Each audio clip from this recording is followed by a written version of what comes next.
The trap is set. The alarm screamed through the corridors of Earth Defense Command like a banshee in the void. Captain Elena Vasquez was already running before her boots hit the deck plating. 23 years of military service had trained her body to respond before her mind finished processing the alert codes flashing across every screen in the facility. All hands to battle stations. This is not a drill. Repeat, this is not a drill. The voice of Admiral Harrison echoed through the command center as Vasquez burst through the heavy doors. The massive holographic display dominated the center of the room, showing a three-dimensional map of known space. A single red dot pulsed urgently in the outer rim territories. "What do we have?" Vasquez demanded, her dark eyes scanning the tactical readouts. Lieutenant Commander James Park turned from his console, his usually calm demeanor cracked with worry. "Distress signal from Colony Prime 7, ma'am. Full emergency broadcast using Delta-9 protocols." Vasquez felt her blood chill. Delta-9 was reserved for only the most desperate situations. Total colony collapse. No hope of survival without immediate intervention. "Play it," she ordered. The speakers crackled to life, and a woman's voice filled the command center, weak, desperate, barely audible through layers of static and interference. "This is Governor Sarah Chen of Colony Prime 7. We are under attack. Repeat, we are under attack. Zephyrian forces have broken through our orbital defenses. Civilian evacuation is impossible. We have maybe hours before total collapse. If anyone receives this transmission, please tell Earth we held the line as long as we could." The transmission cut to static, then repeated. Each loop seemed to grow fainter, as if the power source was failing. Admiral Harrison stepped forward, his weathered face grim.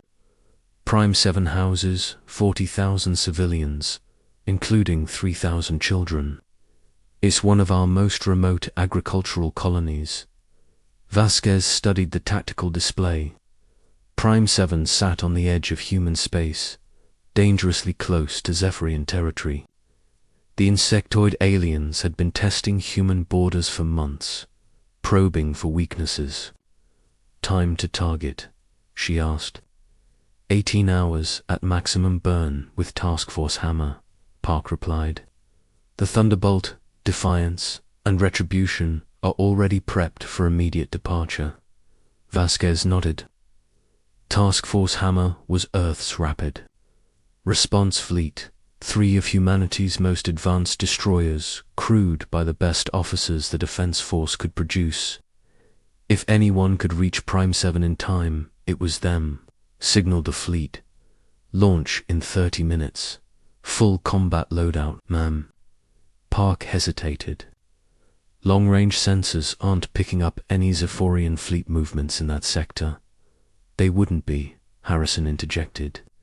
"The Zephyrians use stealth technology we barely understand. By the time we detect them, the colony could already be." Vasquez was already moving toward the exit. "I'm taking command of the Thunderbolt. Park, you're with me. Harrison, maintain communication protocols. If we don't report back within 48 hours, assume the worst." The next 30 minutes passed in a blur of preparation and prayer. Vasquez stood on the bridge of the UES Thunderbolt as Earth fell away beneath them. The destroyer was a masterpiece of human engineering, bristling with plasma cannons, missile tubes, and the latest in defensive shielding technology. "Jump coordinates locked in," announced Commander Sofia Torres from the navigation console. "All ships report ready." "Take us out," Vasquez ordered. Space twisted around them as the 3 ships entered hyperspace, racing toward what they believed was a desperate rescue mission. The journey to Prime 7 gave Vasquez time to think, and that was dangerous. Something felt wrong about the whole situation. Prime 7 was heavily fortified for an agricultural colony. How had the Zephyrians broken through so quickly? And why had there been no follow-up transmissions? "Commander Torres," she called, "run a full analysis on that distress signal. I want voice, pattern recognition, background noise filters, everything." Torres nodded and bent to her console. The Thunderbolt's advanced AI began dissecting the transmission bit by bit. 18 hours later, the 3 ships dropped out of hyperspace. At the edge of the Prime 7 system, what they found made everyone on the bridge fall silent. The colony was gone. Not destroyed in the violent, chaotic way battles usually left wreckage, but methodically dismantled. Orbital platforms drifted in perfect formation, their hulls cracked open like eggs. The main habitat rings rotated slowly, dark and lifeless. Debris fields spread out in unnaturally geometric patterns. "My God," whispered Lieutenant Chen from the sensor station. "There's nothing left alive down there." Vasquez gripped her command chair. Time frame analysis. How long ago did this happen? Based on orbital decay patterns and debris scatter. "Maybe 6 hours ago, ma'am." 6 hours. They had missed the colony by 6 hours. If they had pushed their engines harder, maybe taken more risks in hyperspace. Captain Torres called out, her voice tight with concentration. "I'm reading something strange about this debris field. Elaborate. The wreckage is too organized. Look at this." Torres transferred her readings to the main screen. Every piece of debris is following predictable orbital mechanics. There's no random scatter, no collision damage between pieces. It's like someone arranged everything after the fact. Vasquez studied the display, her tactical mind beginning to see patterns. "Keep scanning. Look for survivors, escape pods, anything."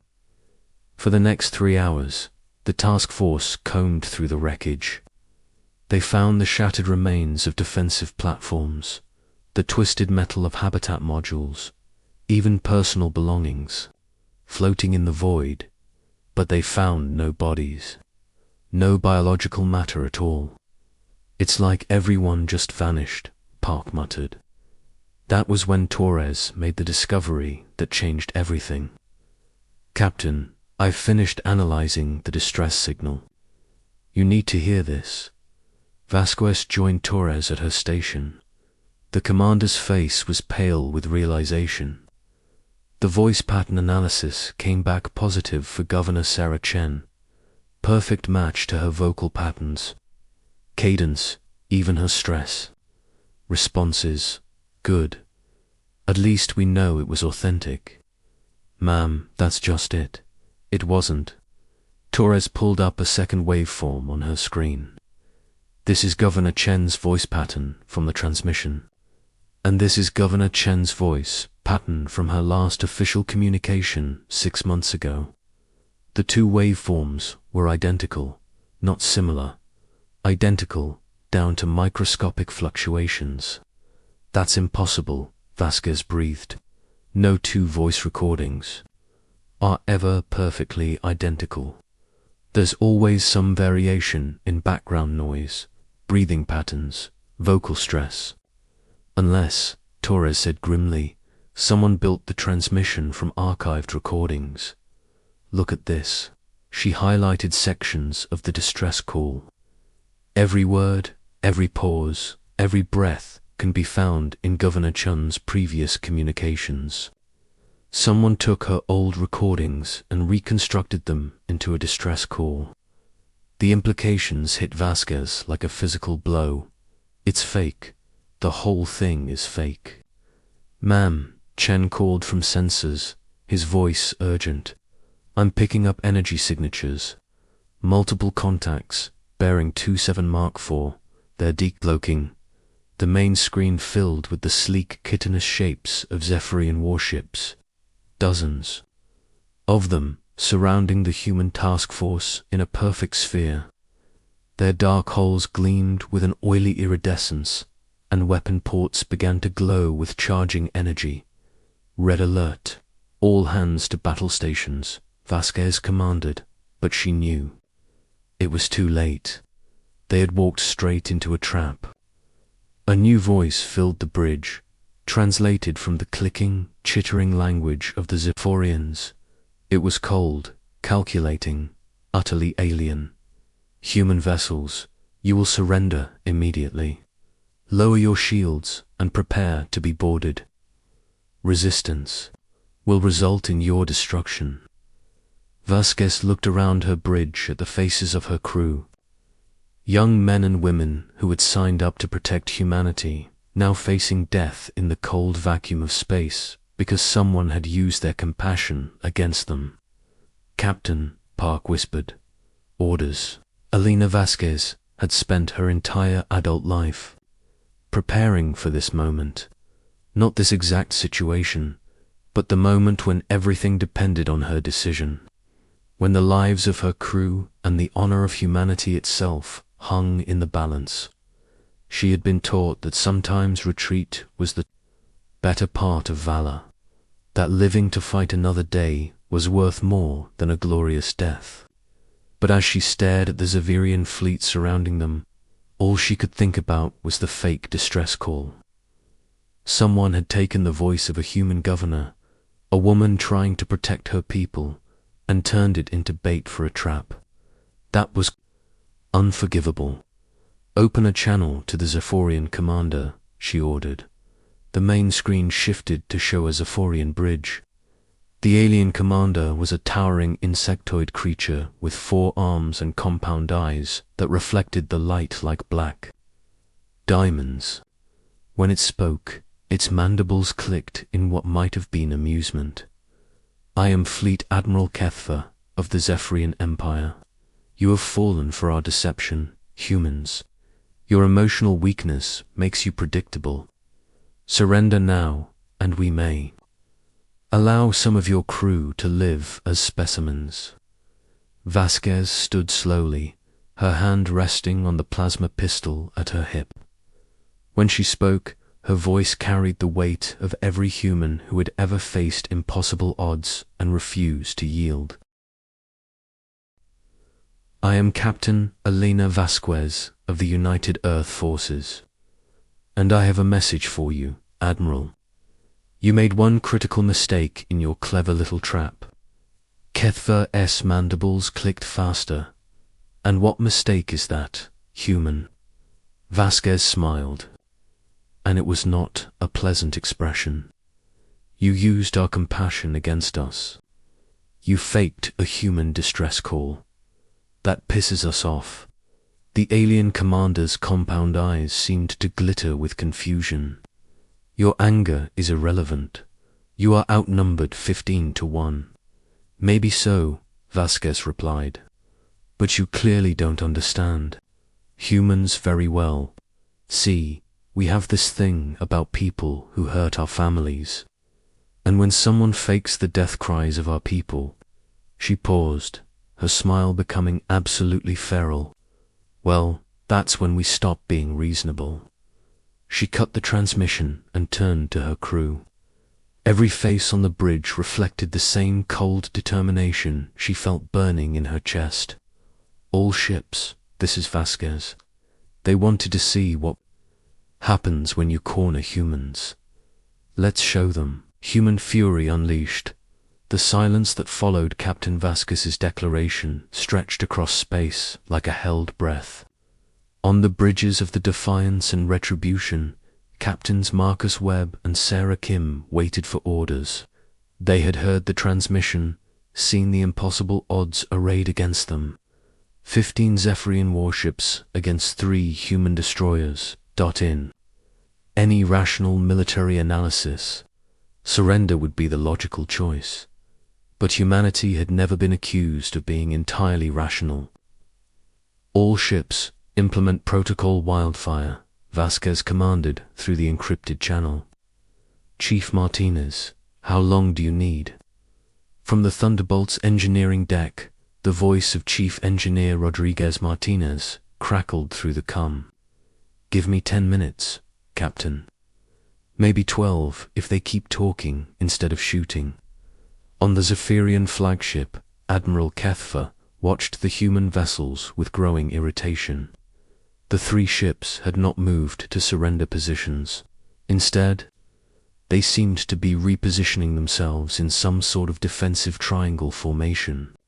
"Humans," he clicked to his bridge crew, "are more stubborn than our intelligence suggested. Open fire on the lead vessel. Disable their engines and weapons." The first wave of Zephyrian plasma bolts streaked across space, brilliant green lances of superheated energy designed to cripple rather than destroy. The aliens wanted the human ships intact, their technology salvageable. They had not accounted for human engineering.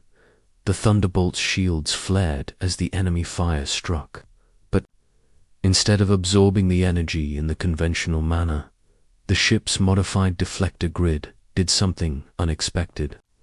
It channeled the incoming plasma through newly configured conduits, feeding the energy directly into the ship's weapon systems. "Well, would you look at that?" Martinez grinned from his engineering station. "Their plasma is compatible with our charging systems. Captain, we just got a free weapons boost, courtesy of the bugs." Vasquez felt something she hadn't expected in this situation: hope. "All ships, prepare for scatter pattern Alpha. On my mark." The 3 human destroyers suddenly broke formation, accelerating in different directions with a coordination that spoke of countless hours of training. The Zephyrian ships, arranged in their perfect encirclement, found their firing solutions suddenly disrupted. But Admiral Kethfer had not survived centuries of space combat by underestimating his enemies. Twice. Pursuit formation, Gamma, divide them and destroy them individually. The alien fleet split into 3 groups, each pursuing one of the human ships. It seemed like a sound tactical decision. Divide and conquer had worked against dozens of species. Across the galaxy, humans, however, had their own ideas about tactics. Phase 2, execute, Vasquez ordered. What happened next would be studied in military academies across the galaxy for generations to come. The 3 human ships, seemingly fleeing in panic, suddenly reversed course, but not toward each other. As conventional military doctrine would suggest, they dove straight toward Prime 7's star. The Zephyrians found themselves chasing 3 human ships directly into the gravity well of a yellow dwarf star. Their formation began to stretch as ships closer to the star experienced stronger gravitational effects than those farther out. "Insane humans," Kethfer hissed. "They're committing suicide rather than surrender." His tactical officer, a younger Zephyrian with bright orange carapace markings, chittered nervously. "Admiral, their course will take them past the stars, Corona. No ship can survive that temperature. Then we'll collect their debris and salvage what we can," Kethfer replied. But something nagged at him. Humans were known for their unpredictability, but suicidal last stands weren't typically their style. They preferred desperate, impossible victories. The answer came when the human ships reached their closest approach to the star. "All ships, execute Martinez Protocol," Vasquez commanded, on all 3 human vessels. Engineering crews implemented a modification that Chief Martinez had developed during the long journey to Prime 7, using the ship's magnetic field generators. They created a massive electromagnetic lens that focused the star's solar wind into a concentrated stream.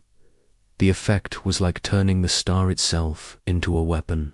Supercharged particles, accelerated to a significant percentage of light speed, erupted from each human ship in focused beams. The improvised solar cannons struck the pursuing Zephyrian vessels with the fury of stellar fire itself.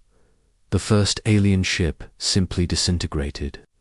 Its shields, designed to handle conventional weapons, couldn't cope with star-hot plasma moving at relativistic speeds. The second ship lost its forward section, spinning wildly as atmosphere vented from breached compartments. Impossible, Kethfer breathed, watching his perfect trap fall apart. How are they generating that much power? His science officer provided the answer that chilled every Zephyrian on the bridge. They're not generating it, Admiral. They're harnessing their star. The humans have weaponized stellar wind. But the human ships weren't done. Using the star's gravity as a slingshot, they accelerated beyond what should have been possible for vessels of their size. As they swung around the star's far side, they began broadcasting on all frequencies, not to the Zephyrians, to Earth. "This is Task Force Hammer," Vasquez's voice carried across space. "Priority Alpha transmission. We have confirmed Zephyrian deception capabilities. They can fake our distress signals. Repeat, the enemy can mimic human emergency calls."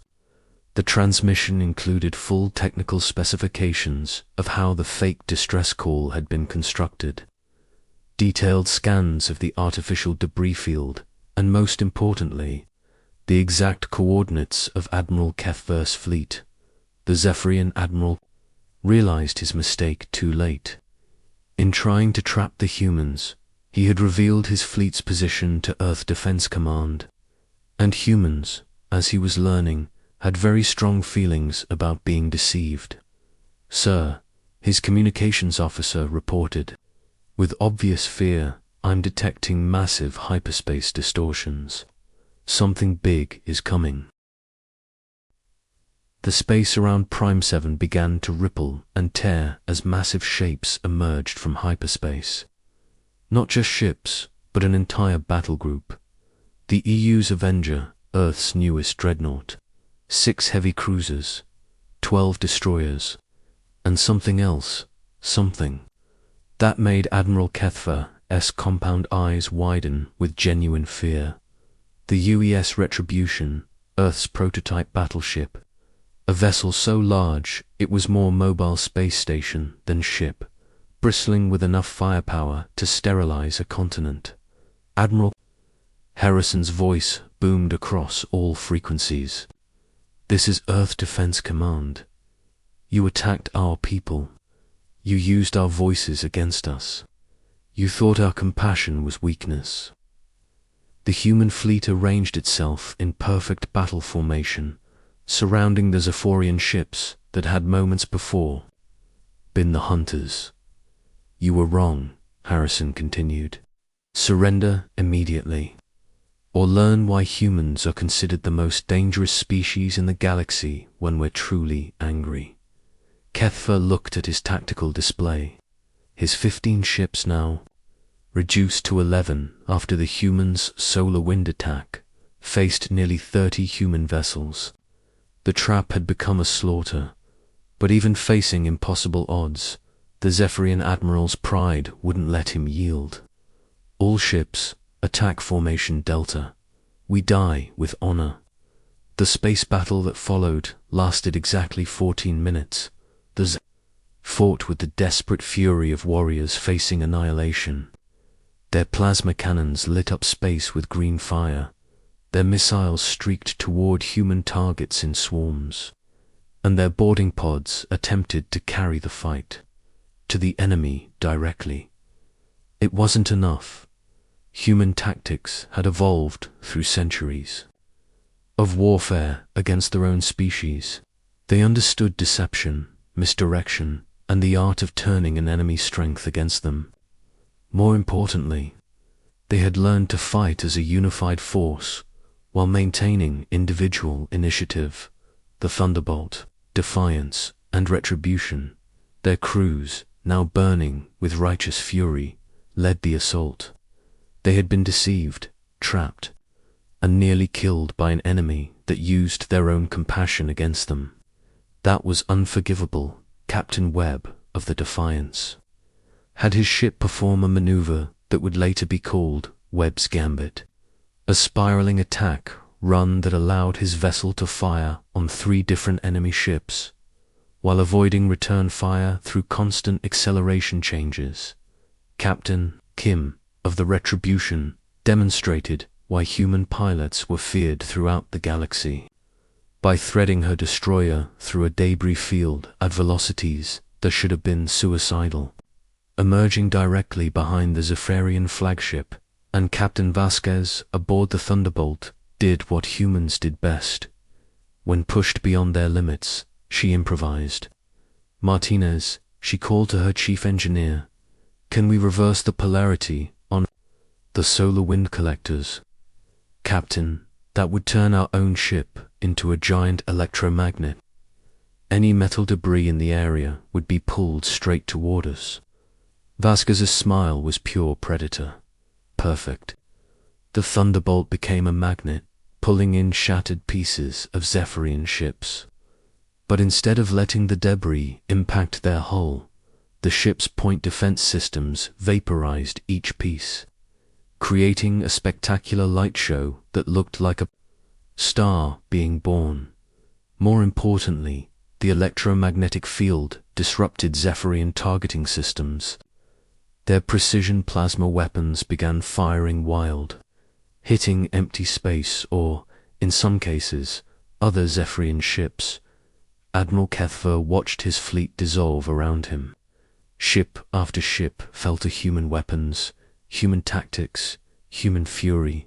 His own flagship shuddered as multiple impacts penetrated their shields. "Admiral," his tactical officer reported, "we have lost 60% of our fleet. Recommendation, immediate retreat." Kethver looked at the tactical display one last time. The humans had turned his perfect trap into their victory. They had weaponized a star, used his own deception against him, and called in reinforcements using the very coordinates he had thought were secret.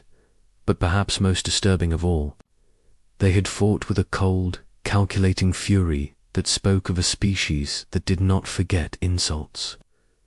The humans wouldn't just defeat him today, they would remember this deception. They would learn from it, and they would make sure it never happened again. "Signal retreat," he ordered, his mandibles clicking with reluctant respect. "But first, send a message to the Zephyrian High Command, sir. Tell them that faking human distress calls is now forbidden." The humans don't just rescue their own people, they avenge them, as the surviving Zephyrian ships fled into hyperspace. Admiral Harrison opened a channel to the task force that had started this entire engagement. "Task Force Hammer, this is Admiral Harrison. Status report." Captain Vasquez, her uniform singed from emergency repairs, stood on her damaged bridge, surrounded by her exhausted but victorious crew. "Mission accomplished, sir. The deception has been exposed, the enemy has been defeated, and we've learned an important lesson." "And what lesson is that, Captain?" Vasquez looked out at the wreckage of the Zephyrian fleet, then at her own crew, who had faced impossible odds and emerged victorious through pure human stubbornness and ingenuity. "Never fake a human distress call, sir, because we will always answer, and we will always remember who tried to use our compassion against us." The Battle of Prime 7 entered Earth's military history as a perfect example of human tactical adaptability. But throughout the galaxy, it became something else entirely. A warning: humanity would help anyone in genuine need. They would risk their lives for strangers, cross impossible distances to answer calls for help, and throw themselves into hopeless battles to save others. But if you faked that call for help, if you used their compassion as a weapon against them, then you would learn why humans were the most dangerous species in the galaxy. When they stopped being reasonable, the Zephyrian Empire never attempted to fake another human distress signal. Neither did anyone else.